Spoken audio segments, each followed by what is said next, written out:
are back on this Labor Day Monday talking to Coach Brian Kelly after one of the biggest wins in recent years at LSU. First of all, Coach, congratulations. I know there's always a next game, but this one had to be pretty sweet. Oh yeah, I mean, but you know me, Paul. I've been on this show whether I've won games or lost games, and you had a tough loss this weekend, and you came on the show, so I appreciate that. So I think you and I both understand in this business, you get good days, you got bad days, and you just move on and keep doing your job, and that's what we'll do here. We'll move on, keep doing our job. We got a good football team, but we got to keep them focused on the next week. Coach, a certain bespectacled commentator a week ago said you would be miserable today, and it looks like I'm the one that's miserable. You've done quite well, and it's always fun to talk about these games regardless. Yeah, no doubt. I mean, you had two great teams, right? I mean, Clemson's an outstanding football team, and Dabo's been doing this a long time and has had great success. And he'll have that team ready to play the rest of the ACC schedule. But I think what's most important is the composure and the resolve. We're a little sloppy in the first half. The turnovers. But we maintained what I call the maturity and emotional stability in the second half, where we go out and do our job, play and play off, and really took control of the football game in the second half. So really pleased with the composure of this football team, because Paul, when you put together a lot of transfers and bring them in, your biggest concern is how are they all going to work together. I was confident that it would, and it showed itself. When we saw you in Atlanta, you talked about doing things differently, and a lot of people wondered what could you be doing, what was going on behind the scenes. Now that the first game is over, can you share or shed any light on how this was different than the previous years?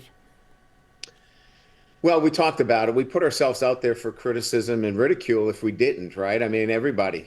We embraced where we were. We knew what we needed to do. Now we needed to go do it. And so I wanted to talk openly to our team and be frank with them about, what we needed to do. And what we needed to do is prepare better in the preseason leading into our first game. And so we went into our preseason camp with a different mindset. And that was, let's start in-game planning week 2. So week 2, week 3, and leading into the game, we were already in a preparation mindset going into a performance mindset right away. And they knew what to expect. So I think that was the change up that I thought really our team was relaxed in the moment. And that's not an easy place to be relaxed. It really brings on anxiety and tension, and we didn't play with that. And I think the routine really helped them, Paul.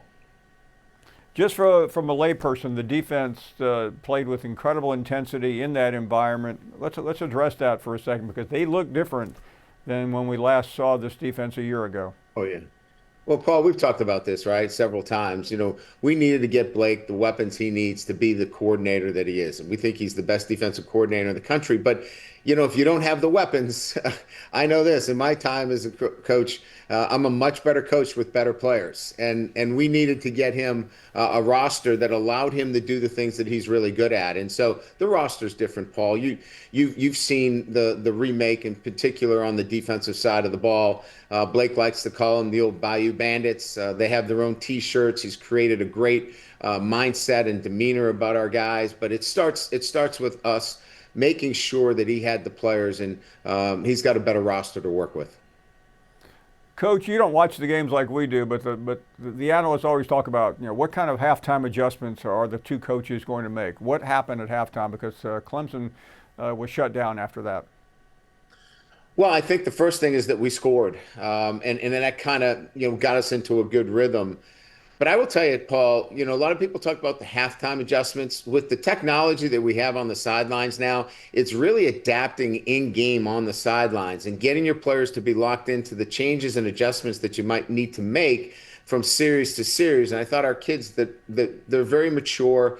They sat down with their coaches. We adapted to some things that we needed to do. And I thought it was, that's what a veteran team does. That's what the team that's looking at this for the long haul, they have to do those things. And I thought they did a nice job in the second half. How do you absorb it? I realize this is what you're trained to do, and you're all the top professionals, but make those adjustments as the game is flowing with so much going on around you.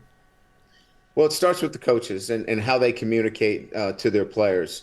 You can't give them everything, Paul. You know this, being in the business that you are. You got an earpiece in, you're going to get a little bit of direction from the producer, but you can't give, a narration. You got to go back to work. And it's very similar in that sense, is that you've got to really pick the highlights, the things that you need to focus on, and do a great job communicating. So coaches and players alike can have those conversations, but, you have to really pick the salient points. I know you can only get ready for what's next and not peek ahead, but I was sitting on the set this morning in New York, and one of my colleagues, Heather Dinich, already said LSU is the #1 team in the country. Doesn't matter, but it brings a lot of attention, which you have handled so far so very well. Do you have to keep trying to shut all that out? Well, we've heard this for many years, Paul, you and I, the rat poison, right? From Nick, can't eat the rat poison. But to me, more than anything else is you address that with your team and you address it and say, look, here's the deal.